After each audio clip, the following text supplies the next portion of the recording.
Shalom, salam sejahtera bagi kita sekalian.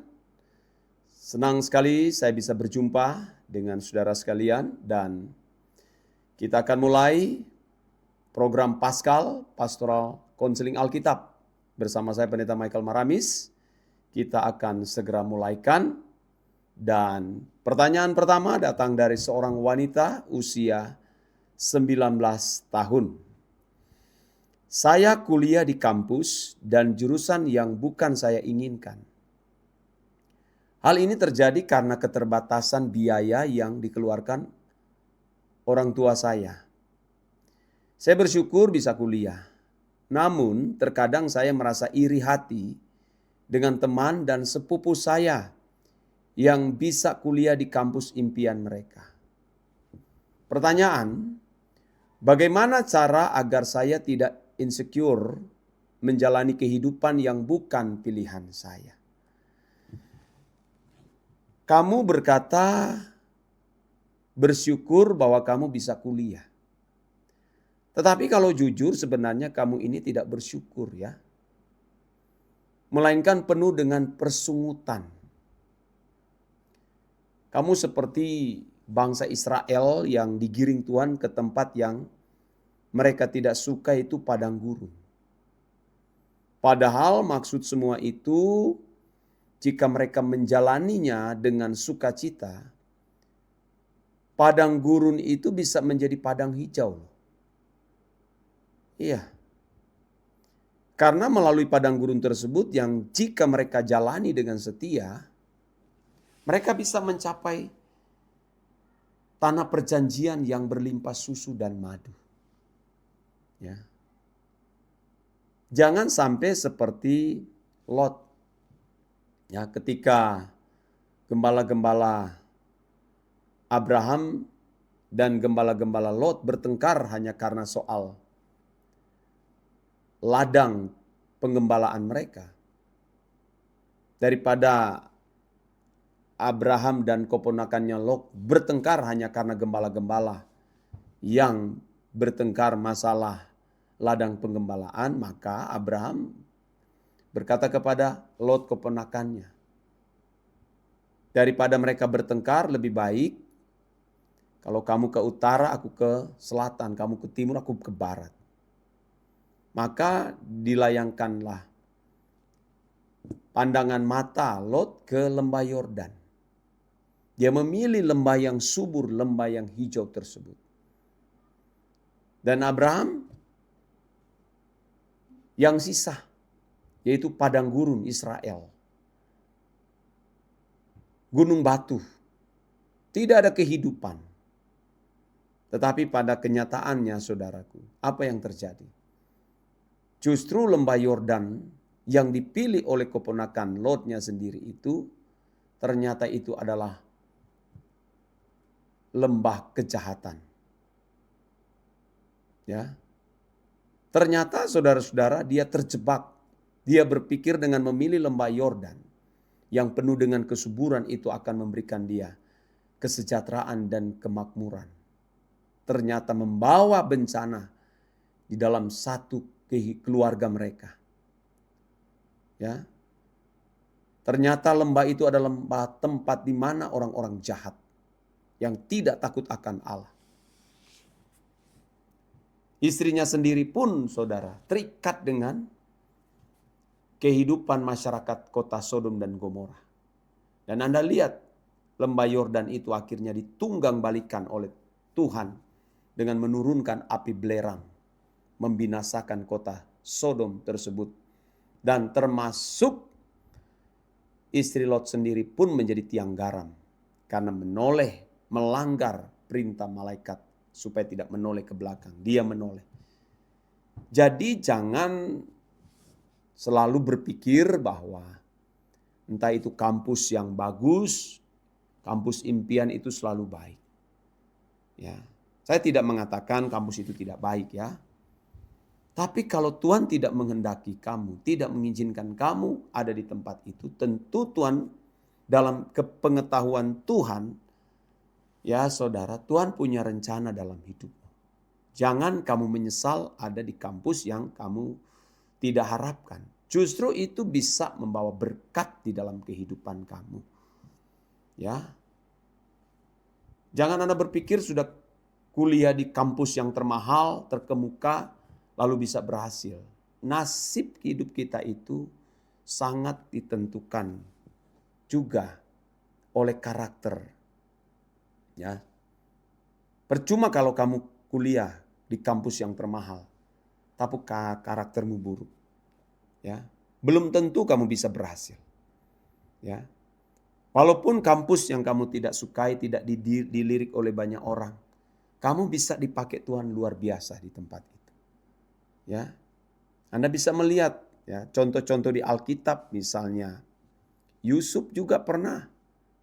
Ya, Saudara, artinya ya siapa mau sangka Yusuf penjara ternyata bisa membawa berkat buat dia. Kesetiaan, ketaatan, dan kesucian hidup kepada Tuhan itu yang membawa berkat. Dan tidak pernah disangka Yusuf adalah seorang narapidana atas tuduhan-tuduhan palsu yang akhirnya menjadi perdana menteri menggantikan posisi daripada Raja Firaun, Raja Mesir. Akhirnya Raja Firaun, Raja Mesir hanya menjadi boneka.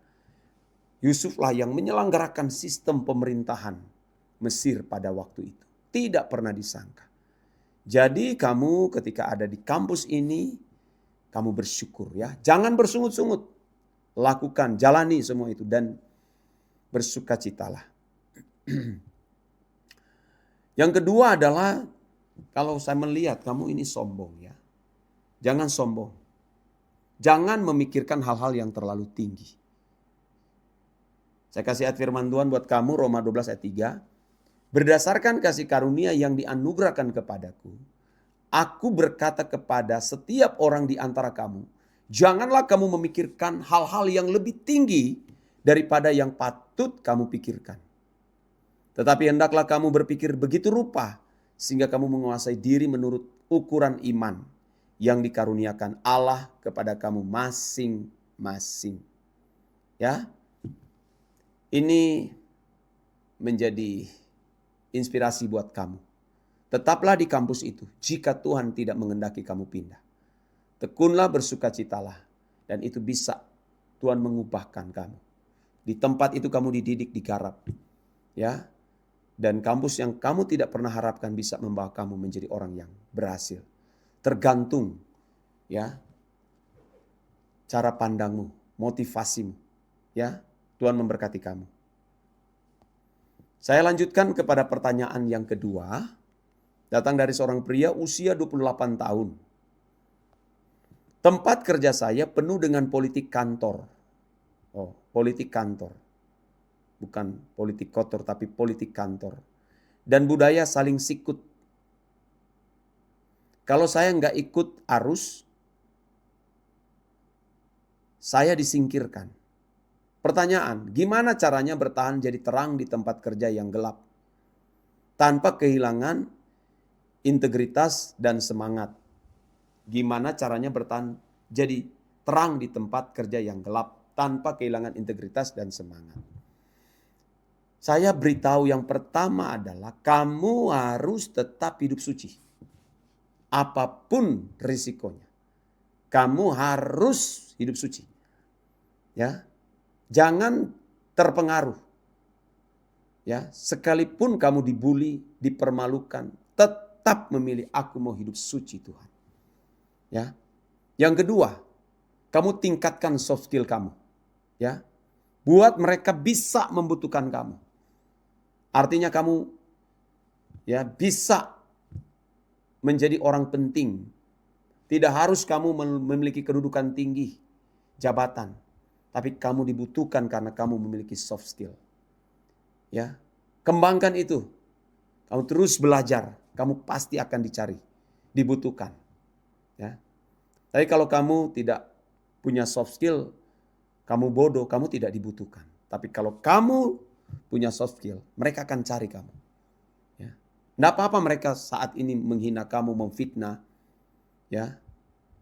Tapi kamu pasti dibutuhkan. Ya. Dan yang ketiga saudara, kamu harus tunjukkan teladan. Buktikan bahwa kamu benar-benar adalah anak Tuhan. Tetap rendah hati, jangan membalas kejahatan dan dengan kejahatan. Ya, doakan mereka. Ya, kalau perlu kamu ambil waktu berpuasa buat mereka. Teman-teman, rekan kerja kamu. Tuhan pasti akan melawat mereka. Ingat, mereka boleh mempersalahkan kamu, tapi tidak bisa mengalahkan. Kalau kamu mengikuti apa yang saya sampaikan ini ya. Kamu baru usia 28 tahun. Ya, kamu termasuk tergolong anak saya. Ya, karena saya sudah punya anak usia sudah 24 tahun. Ya, jadi kamu masih termasuk muda. Kamu tetap hidup suci ya. Dan jangan lupa kalau kamu mau supaya kamu terus bertumbuh ya dalam kesucianmu, kamu bisa ikut doa pagi bersama saya, bersama Om di channel YouTube GSKI Rehoboth Tomohon. Setiap pukul 5 pagi waktu Indonesia bagian tengah. Kalau kamu di Jakarta berarti pukul 4 ya. Tapi kamu harus ambil segmen itu. Kamu harus ikut doa pagi setiap hari. Tuhan pasti akan menolong kamu. Ya, dan sebagai firman saya kasih kepada kamu Matius 5 ayat 16, demikianlah hendaknya terangmu bercahaya di depan orang, supaya mereka melihat perbuatanmu, perbuatan yang baik dan memuliakan Bapakmu yang di sorga. Tetap semangat anak muda, maju terus, tetap setia dalam pekerjaan itu. Tuhan pasti akan menolong dan menyertai kamu. Ya, Tuhan berkati kamu luar biasa. Baik, saya lanjutkan ke pertanyaan yang ketiga.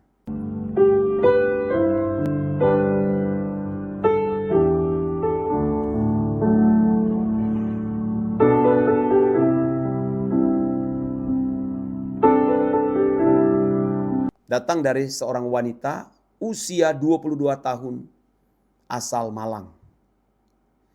Saya memiliki kepahitan dengan ayah sendiri karena ayah saya sering menjelek-jelekan saya, mengatakan saya bodoh dan lain-lain. Bahkan melakukan kekerasan fisik seperti memukul kepala saya. Wah, ini orang tua yang jahat ini ya. Orang tua seperti ini nanti dipukul Tuhan. Nggak usah balas. Ya, tapi kita tidak harus, kita berdoa supaya Tuhan tidak melakukan hal itu. Tapi ini tindakan yang jahat di mata Allah. Masa anak sendiri kok dipukul ya dengan kekerasan lagi. Di kepala lagi. Kalau pukul di kaki yang masih bisa ditolerir, tapi kalau sudah pukul di kepala ini bahaya. Apalagi anak sendiri, itu bisa geger otak loh. Nah, dan sempat menendang saya. Wah, dia pikir ini bola ya. Dan membandingkan dengan anak temannya. Ayah saya sering mengeluh mengenai ekonomi dan lain-lain di depan saya. Loh, sehingga saya merasa kesal karena saya dikatain banyak hal yang tidak berkenan. Wah, bapaknya jahat seperti ini lalu menyalahkan anak. Ini orang tua yang tidak jelas, orang tua seperti ini. Ya. Masih ada lagi. Ayah saya selalu meminta kemauannya dituruti. Sehingga saya tidak memiliki kesempatan memilih dalam berbagai hal seperti makan makanan kesukaan saya dan tempat saya bekerja. Hal ini benar-benar tidak nyaman karena perilaku beliau yang sering marah kepada saya karena hal-hal sepele. Dan juga memarahi seisi rumah. Namun setelah itu saya menemukan seorang yang jauh 180 derajat berbeda dengan ayah saya. Yang selalu menuruti yang saya mau. Mau mengalah dengan menuruti makanan yang saya mau. Bahkan menanyakan apakah uang saya masih ada atau tidak. Mendengarkan semua cerita saya. Mau mengantarkan kemanapun saya pergi. Dan menyayangi saya serta nenek saya. Namun dia beragama Buddha. Dari situ saya belajar jika agama tidak menentukan kebaikan seseorang, melainkan bagaimana orang tersebut berperan sebagai manusia. Pertanyaan, bagaimana tanggapan Pak Pendeta untuk kedua kasus tersebut? Yang pertama, tetap kamu menghormati orang tuamu. Bagaimanapun dia, tetap itu adalah orang tuamu. Ya. Tidak ada alasan untuk tidak menghormati. Justru kamu diizinkan Tuhan kalau kamu anak Tuhan yang benar. Yang berjuang untuk hidup suci, mengenakan kehidupan Tuhan Yesus, ya. Bukan kebetulan itu, ya. Tuhan mengizinkan kamu menghadapi manusia yang berkarakter buruk untuk kamu dapat menemukan Tuhan. Ya. Dan mendewasakan kamu. Tetapi kamu juga harus menjaga diri dari kekerasan ayahmu. Ya. Sebaiknya kamu pindah rumah nih. Kalau kamu kan sudah dewasa, kan sudah bekerja, kamu memberi kesaksian, kamu sudah bekerja. Ya. Kamu pindah rumah, ya. Kos, enggak apa-apa. Yang penting kamu masih bisa membayar. Bukan berarti kamu tidak mau bertanggung jawab terhadap orang tua atau lari dari kenyataan. Tapi demi keselamatan nyawamu. Jangan kamu mati konyol. Ya, kalau kamu sering dipukul, ditendang, bisa membahayakan loh. Ya, kamu bisa geger otak atau bisa mengalami cedera kalau ditendang. Ya, kamu harus pindah. Ya, pindah dengan baik-baik. Ya. Yang kedua adalah kamu harus ikut doa pagi saya. Ikut doa pagi Bapak Pendeta di channel YouTube GSKI Rehoboth Tomohon. Setiap pukul 5 pagi waktu Indonesia bagian tengah karena saya berada di wilayah Manado. Kamu harus ikut setiap hari, tekun. Ya, Tuhan pasti akan menolong kamu. Yang ketiga, saya tidak setuju kamu menikah dengan orang yang tidak seiman. Walaupun dia kelihatan baik, ya, tapi baik yang dia miliki itu bukan standar Tuhan. Ya, karena standar Tuhan bukan cukup baik. Ada banyak orang agama di luar Kristen itu baik-baik. Tapi itu bukan standar Allah. Standar Allah adalah sempurna seperti Bapa dan serupa dengan Yesus. Ya. Jadi kamu jangan terkecoh. Iblis bisa memiliki kebaikan-kebaikan. Ada orang punya pegangan okultisme. Dia tidak boleh melakukan yang jahat. Dia harus berbagi, dapat berkat berbagi. Itu kelihatan baik, tapi belum tentu baik dari Tuhan. Setan juga bisa melakukan kebaikan. Hati-hati, jangan terkecoh. Ingat, ya, agama boleh banyak. Saya tidak mengatakan agama yang kamu ada yang kamu pacari itu agamanya salah. Saya tidak mengatakan demikian. Tapi agama boleh banyak, tapi jalan keselamatan cuma satu melalui Yesus Kristus. Di luar Kristus tidak ada keselamatan. Ya.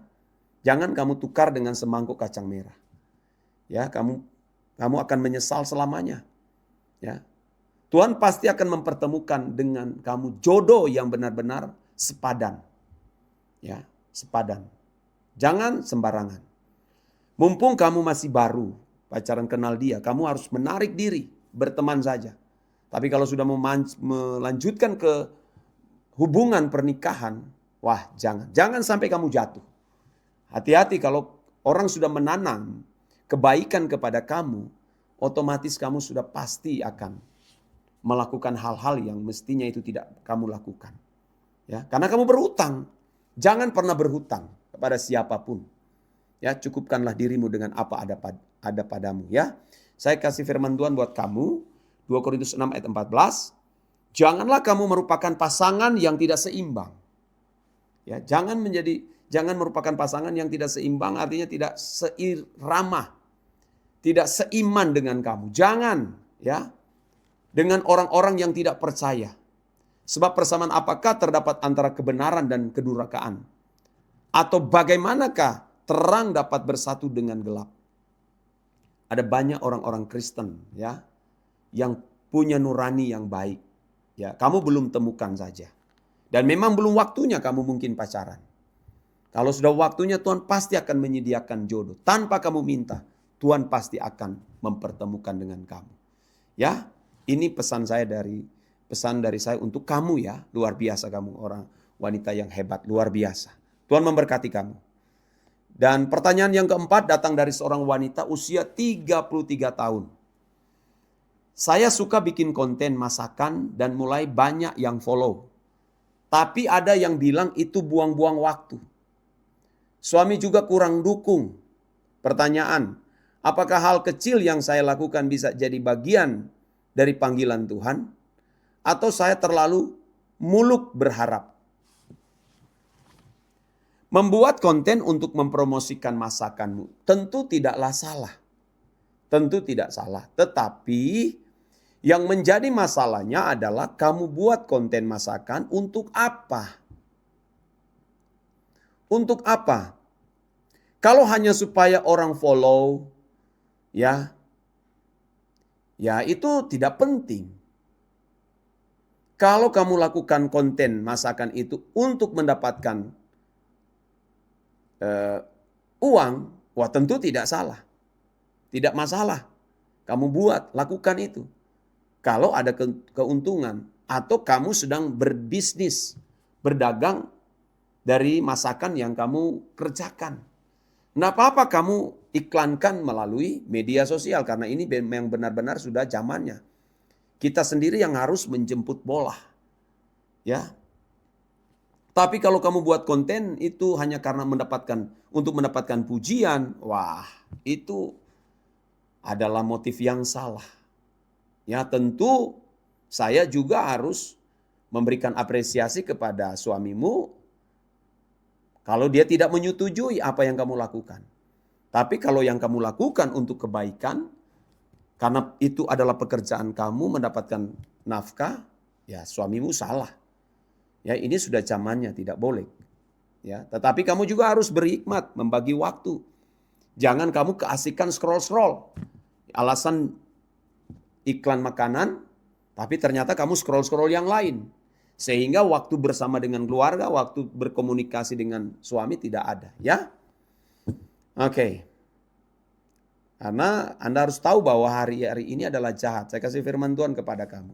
Efesus pasal 5 ayat 15 sampai 16. Karena itu perhatikanlah dengan saksama. Bagaimana kamu hidup, janganlah seperti orang bebal tetapi seperti orang arif. Dan pergunakanlah waktu yang ada karena hari-hari ini adalah jahat. Ya, tidak mengapa kamu berbisnis melalui dunia digital. Tidak apa-apa. Tapi jangan kamu terjebak dengan konten-konten yang tidak memberi keuntungan. Yang tidak penting akan merusak pikiran kamu. Itu penuh sampah pikiran kamu, ya. Dan saya sarankan kamu ikut doa pagi bersama saya di channel YouTube GSKI Rehoboth Tomohon. Ikut kamu pasti akan diberkati Tuhan. Setiap hari saya memimpin doa pagi setiap pukul 5 pagi waktu Indonesia bagian tengah. Ya, itu saran saya kepada kamu, semangat, Tuhan memberkati kamu. Ya, dan pertanyaan yang kelima datang dari seorang wanita usia 21 tahun. Ya, kamu masih muda nak ya. Kamu termasuk ya seperti anak saya ya. Saya pelayanan di kampus, tapi teman-teman dekat saya justru menjauh karena merasa saya terlalu rohani. Saya mulai bertanya, apakah saya salah cara? Saya mulai bertanya apakah saya salah cara atau salah posisi. Gimana caranya jadi terang buat teman-teman tanpa kehilangan mereka dan malah dianggap menghakimi. Atau malah dianggap menghakimi. Nah, puji Tuhan kalau kamu mulai dijauhi. Puji Tuhan. Itu berarti kesucianmu mulai nampak.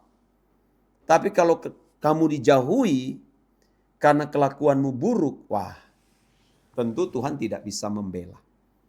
Tuhan tidak bisa menolong. Tapi kalau kamu suci, kamu bersih, kamu tidak bersalah, perkataanmu memberkati, ya pikiranmu bersih, tindakanmu, perlakuanmu bersih, lalu mereka menjauh, enggak usah takut. Enggak usah takut kamu kehilangan teman. Tuhan pasti akan mempertemukan dengan kamu teman-teman yang baru, yang tentu takut akan Tuhan. Ya, enggak usah menyesal, relakan saja mereka pergi. Ya, terserah mereka mau mencibir kamu, enggak masalah. Ya, karena kamu adalah orang benar di pihak Tuhan. Dan Tuhan di pihak kamu, ya. Jangan kamu takut, ya. Ya, kecuali kamu jelek, suka menjelekkan orang, ya. Sombong, wah otomatis kamu akan dihindari orang. Tapi kalau kamu benar, kamu pasti akan dibela Tuhan. Ya, itu saya kasih masukan kepada kamu. Ya, karena bagaimanapun terang tidak dapat bersatu dengan gelap. Ya, tetap rendah hati, jangan sombong. Ya, tunjukkan dengan kelakuanmu. Perkataanmu juga harus memberkati. Supaya orang melihat kamu, mereka akan memuliakan Tuhan. Ya, saya bacakan dalam Yohanes 16 ayat 1-3. Semuanya ini kukatakan kepadamu, supaya kamu jangan kecewa dan menolak aku. Kamu akan dikucilkan. Bahkan akan datang saatnya bahwa setiap orang yang membunuh kamu akan menyangka bahwa ia berbuat bakti bagi Allah. Mereka akan berbuat demikian karena mereka tidak mengenal baik Bapa maupun aku. Jadi kalau kamu dikucilkan itu sudah dinubuatkan oleh Tuhan Yesus. Karena orang yang fasik tidak akan suka dengan orang yang benar-benar benar mau hidup suci. Nah, usah membalas, jangan marah, jangan kecewa ya. Doakan mereka supaya mereka dicelikkan mata rohani. Ya, buktikan dengan kelakuan. Itu pesan saya buat kamu. Kamu luar biasa, wanita 21 tahun masih muda. Ya, jangan-jangan ya memang masih kuliah. Tuhan memberkati kamu dan Tuhan pakai kamu di kampus menjadi berkat. Jangan lupa kamu ikut doa pagi bersama Bapak Pendeta ya di channel YouTube GSKI Rehoboth Tomohon. Setiap pukul 5 pagi waktu Indonesia bagian tengah. Kamu pasti akan diberkati. Ya, Tuhan memberkati kamu. Dan pertanyaan yang terakhir,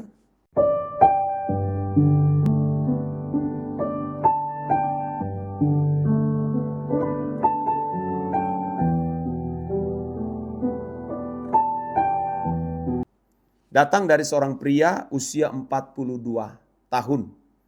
Saya baru merintis usaha dari bawah. Dan sekarang lagi masa sulit. Utang menumpuk, omset belum stabil. Dan karyawan mulai nggak percaya. Saya udah berdoa, tapi semuanya masih terasa buntu dan sunyi. Pertanyaan, gimana saya bisa tahu apakah ini memang proses yang Tuhan izinkan untuk membentuk saya? Atau justru saya sudah melangkah terlalu jauh tanpa petunjuknya? Ya, bisa tidak. Ya, bisa tidak. Nah, saya tahu, saya tidak tahu usahamu apa ya. Mestinya sebelum kamu membangun sebuah usaha, ya kamu survei dulu pasarnya. Apakah produk yang kamu ciptakan ini, yang kamu mau usahakan, apakah ini dibutuhkan di tengah masyarakat atau kurang dibutuhkan. Jadi kamu survei pasar dulu. Jangan ceroboh ya atau berspekulasi membangun sebuah usaha. Ya, kalau kamu membangun sebuah usaha lalu usaha itu ternyata tidak terlalu dibutuhkan oleh masyarakat, ya kamu pasti akan rugi. Ya. Kamu harus survei pasar. Atau kamu juga harus lihat, jangan-jangan kalau kamu pedagang harganya terlalu tinggi. Ada etika dalam berbisnis, etika dagang, etika usaha, itu ada.